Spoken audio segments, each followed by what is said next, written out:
Muy buenas tardes, gracias por acompañarnos a esto que es En Voces de la Psicología, un espacio que invita a poder escuchar a profesionistas en el estado de Colima, cómo ha sido su proceso profesional, académico, en el desarrollo de esto que es la psicología. En esta ocasión tenemos a la maestra Liliana Catalina Bauza de Caso, que nos va a hablar sobre cuáles son los retos, las oportunidades, algunos obstáculos y a lo mejor problemáticas que ella ve en la ejecución de la psicología, y pues también conocer un poquito de su opinión. Pues muchísimas gracias, maestra, por la oportunidad. No, gracias a ti por la invitación. Por el espacio. Pues nos gustaría saber cómo ha sido tu proceso formativo, de dónde vienes, cómo ha sido el que has llegado a esto de la psicología. Bueno, cómo estudié psicología es algo un poco chistoso porque yo no quería estudiar psicología. Okay. Yo quería ser arquitecto. Y para eso había estudiado en la preparatoria el área 1 de físico-matemáticas y no me había ido muy bien en matemáticas. Reprobaba matemáticas con más frecuencia. Y como no lo lograba, platico con una psicóloga, con mi maestra de psicología, quien me aplica un estudio de orientación vocacional y me dice, pues tú para áreas administrativas, claro. Ya estaba en área 1 clavada. Entonces tenía que terminar la preparatoria ya en área 1, así que tenía que estudiar dobles, triples, cuádruples, mucho más que otras personas para poder pasar estas materias de matemáticas. Okay. Logro pasarlas y mi maestro de arquitectura, de dibujo arquitectónico, me dice, ¿y vas a estudiar arquitectura? Y yo creo que no, porque las matemáticas no se me están dando bien. Okay. Y me dice, bueno, entonces quizás quieras estudiar psicología, me dijo el maestro de arquitectura. Y yo dije, bueno, pues va, pues entremos a psicología. Y me acerco a la Universidad del Valle de México, en Lomas Verdes, en el Estado de México, y entro, no había lugar en psicología, entro unos meses a pedagogía, a esperar que haya lugar en psicología, y a la mitad del semestre entro a psicología, termino el semestre y empiezo a trabajar con mis siguientes materias. Entro un poquito rezagada, pero para segundo semestre ya estaba trabajando con ratas en un laboratorio experimental, en un laboratorio improvisado que habíamos hecho los del grupo, en un lugar que era una bodega, decíamos que hasta ratas tenía. Okay. Y improvisamos este lugar, lo cual hizo que cuando yo terminara mi servicio social me animara a hacer el programa del primer laboratorio de psicología en este mismo plantel. Ya al año siguiente ya funcionaba, pero la idea de poder hacer un laboratorio de psicología pues sale de mi práctica, de mis prácticas profesionales, de acercarme con un maestro y decirle, maestro, ¿no te dan ganas de poner un laboratorio? Y lo pusimos. Okay. Y empezamos a trabajar sobre el laboratorio, aprendí a hacer cajas de Skinner y laberintos y conexiones eléctricas y cuánta la cosa, ¿no? Hablamos un poquito de cómo la paradoja, ¿no? De cómo al principio esta dificultad para los procesos, lo metódico, ajá, que termina siendo parte de tu proceso formativo. Así es. Termino la licenciatura y años después me titulo cursando una maestría en administración, justamente, algo que no me consideraba yo muy buena. Yo decía, no, administración no, eso no es para mí, contabilidad no es para mí, pero termino la especialidad de recursos humanos, la especialidad en dirección de factor humano. Y eso me permitió, cuando llegué aquí a Colima, sin trabajo en el 2009, abrir una consultoría. Okay. No una oficina psicoterapéutica, sino una consultoría general. Yo daba consultoría a empresas, especialmente, y daba consultoría a las personas sobre orientación y asistencias de cuáles eran los procesos que tenían que hacer. Okay. La consulta se fue armando de tal manera que termino dando consulta clínica, con las muy pocas bases de clínica que yo tenía en ese momento. Así que empiezo a observar las necesidades de capacitarme, y de capacitarme en ambientes clínicos. Ya sabía aplicar pruebas psicométricas, así que abro el servicio de evaluación de psicología y empiezo a hacer evaluaciones, pero no daba todavía psicoterapia como tal, hasta que curso la maestría en terapia familiar en CEFAP, Colima aquí. Estudié la maestría, tiene el aval de la Universidad Autónoma de Campeche. Okay.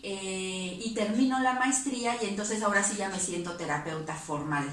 ¿no? ¿Cuáles fueron algunos de los casos que te llevaron a ti a tomar la decisión de ir especializando? Porque me imagino que hubo un cambio desde este punto A, en el que sales y egresas en una maestría en administración, que al final de cuentas era cómo identificar el contexto de las personas, ponerles herramientas para mejorar la situación en la que se encuentran, pero brinca todo esto al área clínica. El primero de los conflictos que eran los problemas matrimoniales, fue el primero, pero uno que me llamó mucho la atención y fue el que abrió parteaguas para otra línea de trabajo, de atención, fue un caso de abuso sexual que llegó, mi primer caso de abuso sexual. Yo no sabía qué hacer con eso, era un niño que robaba, y los padres no sabían por qué el niño robaba, y yo no sabía en ese entonces que los robos a esa edad pues se relacionan con abuso sexual, por ejemplo, ¿no? Entonces resulta que el niño robaba, y no robaba 10 pesos, robaba cantidades grandes de dinero, y explorando al niño, el niño me abre y confiesa que había sido abusado sexualmente por una persona mayor que él.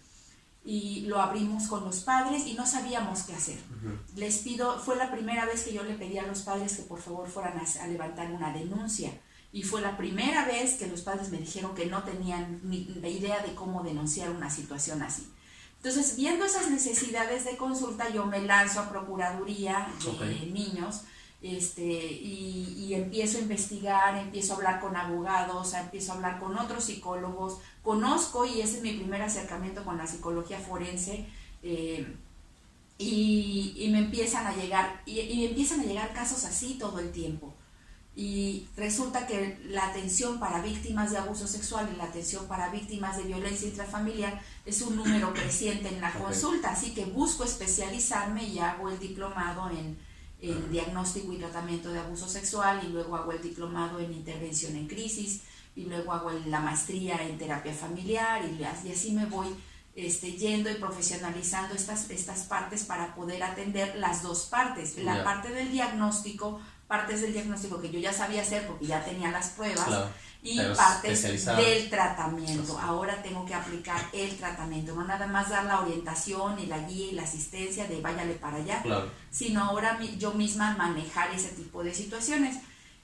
Por esas mismas fechas entro al Colegio Oficial de Psicólogos y veo que también existen necesidades de regulación de las prácticas clínicas.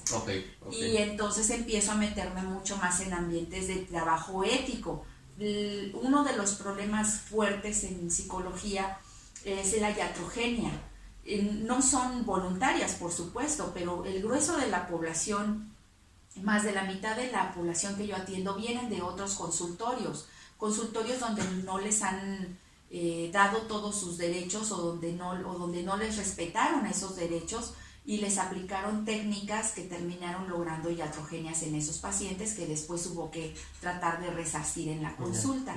Entonces ese es uno de los principales problemas a nivel profesional. No es la competencia con el otro psicólogo, ¿no? Sino que es que existan suficientes psicólogos altamente capacitados para atender a toda la población en necesidad que hay, y es mucho. Fíjate que comentábamos hace rato sobre el tema de lo que me ha gustado de tu integración profesional, y sobre todo esta parte psicoterapéutica en contexto forense, es de que de alguna otra manera te apegas a procesos que evitan en su momento, con este análisis, con esta crítica, entorpecer el proceso de justicia. Así, si bien es cierto, tiene las herramientas para dar el acompañamiento, para saber terapéuticamente qué se necesita en una persona, tienes también la habilidad para saber determinar cuándo es el momento ideal, ¿no? Y creo que eso es algo que mencionabas también, que los profesionales en psicología tendríamos que tener como esta pericia ética, moral, profesional, de actualización, pues para poder evitar estas... Sobre todo tener estos cuidados. Estamos confundiendo mucho que el secreto profesional con las prácticas ético-legales, ¿no? Y los códigos deontológicos, el código de ética, son claros al decir que cuando un usuario confiesa un crimen, una situación de delito, la primera derivación es hacia las instituciones, hacia la institución que corresponda. Parte de mi trabajo es convencer a las familias, convencer a los usuarios de que se acerquen a las instituciones para la obtención de justicia, porque de otra manera la psicoterapia se queda trunca, Okay. ¿no? O sea, la idea no es hacer un bloqueo de memoria, que es lo más sencillo del mundo, la idea no es meter un proceso de hipnosis, que también es relativamente sencillo, la idea es que la persona esté convencida de que lo que hace le conviene para su bienestar y para su vida, y parte de esas conveniencias son que haya ciertos procesos de justicia cuando se ha cometido sobre la persona un crimen. Claro. Crímenes como abuso sexual o violencia intrafamiliar o maltrato prolongado, Claro. ese tipo de cosas. Sí, porque me imagino que al final de cuentas, pues la intención de buscar justicia, pues de la reparación del daño, la no repetición de la situación, Es correcto. las medidas de rehabilitación, tanto para la misma víctima como como en esta justicia restaurativa, pues para Como para el el resto de criminal. la familia. Fíjate que comentas algo bien interesante y creo que esa es una problemática que los profesionistas en psicología se tienen, que no nos apegamos a posicionarnos como profesionistas en cualquier contexto laboral desde una visión ética, ¿no? O sea, pareciera que ese es como el meollo del asunto que lleva en su momento a que no nos vean con el respeto, la posición que debe de merecer la profesión, ¿no? Uno de los problemas grandes que yo veo es que no somos parte de un proceso general de salud. Así. En las instituciones entras al consultorio del médico general y luego piden la interconsulta. Bueno, pues parte de esa interconsulta somos los psicólogos, pero no tendríamos que ser el último eslabón de todos los consultorios de especialidad. Nosotros tendríamos que ser incluso el primer eslabón, incluso el intercontacto antes de una cirugía, por ejemplo, en procesos quirúrgicos o médicos. Tendría que explorarse la persona psicológicamente a la par de los procesos médicos. Por ejemplo, estamos hablando de procesos de diabetes, procesos de VIH, procesos de cáncer, pues todos esos requieren acompañamiento psicológico. Claro.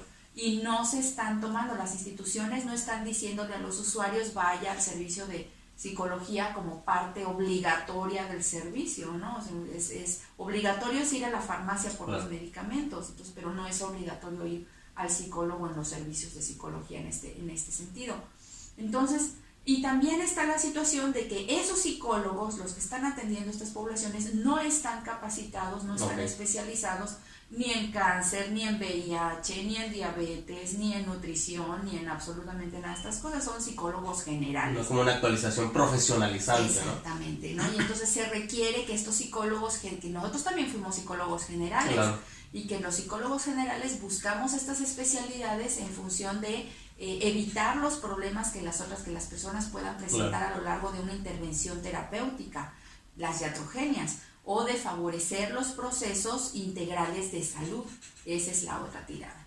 Por a nivel escolar, a nivel de la psicología educativa, estas otras partes, pues también los psicólogos tendría que ser un recurso de primera mano, porque si bien es cierto que nosotros como capacitadores, ahora que también somos, estamos capacitando a otro profesional que no es el psicólogo. Abrimos estos cursos de especialización para los psicólogos y resulta que no vienen psicólogos, vienen maestros o vienen tutores o vienen educadores, claro, viene cualquier otra persona que uno pensaría, oye, ¿y por qué le voy a negar a esta persona si es la persona que está teniendo, claro, es la persona de primer contacto con el niño, por ejemplo, que está teniendo rezago escolar o que está teniendo problemas en la escuela o problemas de conducta? Claro. ¿Quién lo va a atender? Especialmente en escuelas en donde no existe el psicólogo, ¿no? Entonces, de todos modos somos atacados por el mismo gremio, por los mismos psicólogos, cuando decimos, oye, abro este curso o este diplomado, claro, lo estoy abriendo a una población diferente, porque esa es la población que está queriendo interesarse en la atención de los niños. Que se ve eso también hasta en las pruebas psicométricas, ¿no? Como algunas editoriales también ya manejan instrumentos hasta para el pedagogo, ¿no? Es correcto. O sea, no sabemos a ciencia cierta si es por la apatía del profesionista en la actualización y profesionalización, y esto mismo puede hacer que también no estemos posicionados en esos espacios donde deberían de darnos como esa prioridad, ¿no? Los psicólogos no estamos metidos dentro de los sistemas. Por ejemplo, la Secretaría de Salud no estamos adentro, estamos por contrato. Y en la Secretaría de Educación igual, o sea, el único psicólogo que más o menos tiene una posición importante es el psicólogo de USAER, que atiende los problemas de rezago educativo. pero que no atiende los problemas de conducta, o que no atiende los problemas familiares, o que no atiende los problemas emocionales de los usuarios, ¿no? Claro. Ni de los niños, ni de los... Otro contexto también, pues, más clínico, pues es el lugar, los centros de rehabilitación antidrogas, ¿no? Así. Estos centros de atención para personas con uso de drogas tienen psicólogos, y tienen un psicólogo para una población muy grande, no se dan abasto, y generalmente ¿no? Son psicólogos generales, vuelvo a insistir, claro. Son psicólogos generales. Resulta que quienes están dando la atención tampoco son psicólogos, sino personas que fueron en su pasado usuarios de drogas también, ¿no? Entonces no estamos usando el recurso humano adecuado para la función adecuada, ¿no? Entonces, ¿qué resultados vamos a tener si no tenemos eso? Tenemos que empezar a capacitar y a profesionalizar a quien realmente quiera hacerlo. Claro. Y por supuesto que cuando es una función psicológica, siempre le voy a decir a la persona, por favor estudie psicología. Claro, claro. Por favor métase a estudiar una licenciatura para que pueda tener acceso a una cédula profesional que le avale el uso de estas técnicas que usted ya está usando, claro. ¿no? Entonces, y lo hacemos de esa manera, pero la realidad es que los psicólogos no están queriendo tomar estos cursos, no están queriendo profesionalizarse de esta manera, y que incluso en la práctica forense, en las prácticas ético-legales, no están queriendo intervenir. Los psicólogos están de manera irregular, no están dados de alta ante la COSPRIS, no tienen el manejo del expediente adecuado, no sabemos cuánto tiempo debemos de guardar un expediente de un paciente. O sea, todas esas otras prácticas, en mi caso particular, las he tenido que ir averiguando poco a poco a lo largo del tiempo. Cada vez que me dijeron, es que esto puede hacerte perder tu cédula, yo me metí a estudiar, me metí a un curso, me buscaba un abogado, ¿no? Asesorar. Que esa es una recomendación general que puedo darle a cualquier psicólogo, ¿no? Por favor, tengan su abogado, tengan un contador y tengan un abogado para que se puedan dedicar a la psicoterapia. Me llevo y me dejas con la reflexión de que el Colegio Oficial de Psicólogos del Estado de Colima tendría que ir poniendo los pilares que sostengan una imagen del profesional en psicología de prioridad y relevancia, pero siempre y cuando obviamente apegado a la ética y a la legalidad de su práctica, ¿no? Eso es lo que creo. Creo que los colectivos de psicólogos, parte de la tarea que tienen es precisamente abrir las posibilidades para posicionar al psicólogo dentro del proceso, dentro de los procesos clínicos, dentro de los procesos educativos, dentro de los procesos sociales. Cada uno de los procesos que hay, donde hay una persona, ahí tendría que haber psicólogos inmiscuidos en sus áreas de especialidad diferentes, tratando de ayudar a todas las situaciones de necesidad que imperen la población. Entonces, si nosotros como colectivo nos colocamos en mesas de trabajo, no nada más a nivel intelectual, sino a nivel de formalización de esos procesos, estoy segura de que poco a poco, con el tiempo, estas ideas de que el psicólogo sea una persona de primera mano en los procesos sociales, psicológicos y educativos, lo vamos a lograr. Yeah. Estoy muy convencida de que se puede hacer cuando el profesional quiere y tiene ganas, no nada más de tener una base de gobierno, sino que quiere y tiene ganas de asistir a la población en necesidad. Les apasiona con el objetivo de su práctica profesional, ¿no? Así es, pues se apasiona. Lili, ¿dónde te podemos encontrar? Yo estoy en Villa de Álvarez, estoy en la calle Ceiba número 105, en Villa de Álvarez, Colima, en la colonia Leandro Valle. Y para pedir cita me pueden localizar en el número 312-1456-877. En Facebook me encuentran como Lili Bauza. Okay. Y doctoralia.com también pueden encontrarme para la solicitud de citas automáticas. Excelente, pues muchísimas gracias, creo que nos llevamos mucha reflexión al respecto y pues nada, nos estaremos viendo en la próxima. Hasta luego.